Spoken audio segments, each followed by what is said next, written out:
1월의 마지막 날 인사드립니다. 어느덧 2024년 1월의 달력도 마무리가 보입니다. 지나가는 아쉬움을 행복으로 전해드립니다. 안녕하세요, 컴스티비입니다. 1월의 마지막 날 네 사람들에게는 통쾌한 소식이 전해지고 있습니다. 과연 어떤 소식일까요? 바로 예천양조의 소식입니다. 오늘은 예천양조가 극심한 경영난 속에 회생 절차를 밟고 있는 소식을 전해드리겠습니다. 과연 그렇게 잘 나가던 예천양조가 왜 갑자기 회생 절차에 들어갔을까요? 끝까지 시청해주시면 감사드리겠습니다. 지금 바로 시작합니다. 영탁과 상표권을 두고 갈등을 빚은 막걸리 제조업체 예천양조 백 회장이 허위사실을 공표해 명예를 훼손한 혐의로 1심에서 징역형 집행유예 선고를 받았습니다. 백씨 등은 예천양조에서 제조하고 판매한 영탁 막걸리와 관련해 영탁 측과 상표권 사용 및 모델 재계약 협상이 결렬됐다고 언론에 알리며 영탁 측과 협상한 과정에 대한 허위사실을 공표한 혐의를 받았습니다. 특히나 지사장 조씨 등은 영탁의 어머니를 협박한 혐의도 제기되었습니다. 백씨와 조씨 등은 언론에 영탁 측에서 모델료 1년에 50억씩 3년간 총 150억 원을 요구했다. 특허청으로부터 상표권을 등록하려면 영탁 본인에게 등록 승낙서 자필 사인을 받아야 한다는 등 영탁 모친에게 협박성 주장을 해왔습니다. 영탁은 이에 더 이상은 참을 수가 없었습니다. 특히나 효자로 알려진 영탁에게는 어머니가 가만히 앉아서 당하는 것을 보고만 있을 수가 없었습니다. 영탁은 자신의 인스타에 결국에는 무슨 일이든 옳은 이치대로 돌아간다는 뜻으로 한 손으로 하늘을 가릴 수 있냐며 사필 규정을 내세웠습니다.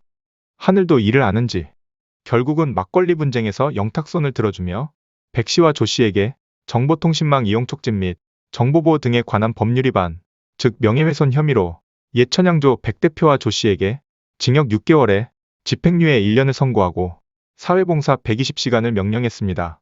법원에서는 상표권 협상이나 그동안의 만남에서 있었던 사실과 허위 사실을 교묘하게 섞어 언론과 대중들에게 영탁 측이 예천양조의 상표권 등록을 승낙하는 대가로 과도한 비용을 요구하고 영탁 모친의 갑질이 있었던 것처럼 공표했다며 공인인 영탁과 영탁 모친의 명예를 훼손하고 영탁 모친을 협박하는 등 죄질이 좋지 않다는 양형 사유를 밝혔습니다.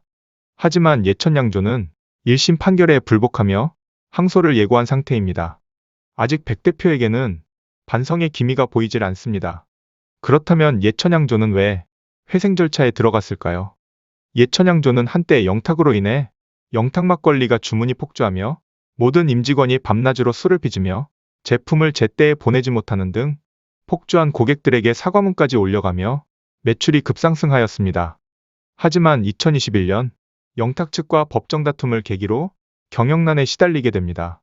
실제로 예천양조는 법정 다툼 1년 만에 2022년에는 막걸리 대리점 100여 개가 폐업을 하는 등 막대한 피해를 입었습니다. 더불어 1심 판결에도 불복 항소하며 500에서 700만 원대의 수임료가 드는 독립 변호사들을 선임하며 대응을 하고 있습니다. 이렇기에 예천양조는 심각한 경영난이 부메랑으로 돌아오며 회생 절차에 들어간 것으로 전해집니다. 바로 영탁의 말처럼 사필 규정이 진행되고 있다는 뜻입니다. 영탁은 예천양조로부터 혐의에 고소당했으나 모두 각하 또는 무혐의 처분으로 종결된 상태입니다. 하지만 예천양조 백 회장은 징역형을 1심에서 선고받으며 항소에 들어간 상태입니다.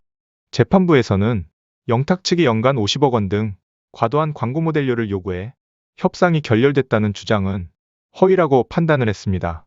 또한 영탁 측과 상표권 등록 승낙이 아닌 사용 승낙을 논의한 것을 백씨 측도 알고 있었는데도 이들이 회사 측 상표권 등록을 방해한 것처럼 허위 인터뷰를 진행했다고 법원은 판단하고 있습니다. 이렇듯 예천양조 백 대표는 아직 반성의 기미가 없는 듯 보이며 이 사건으로 대중들의 비난과 상당한 고통을 받아온 영탁에게 용서를 구하는 것이 먼저가 아닌가 생각됩니다. 오늘은 예천양조가 심각한 경영난으로 회생 절차를 밟고 있는 소식을 전해드렸습니다. 오늘의 소식은 여기까지입니다. 1월의 마지막을 행복으로 마무리하시길 기원합니다. 지금까지 시청해주셔서 감사드립니다.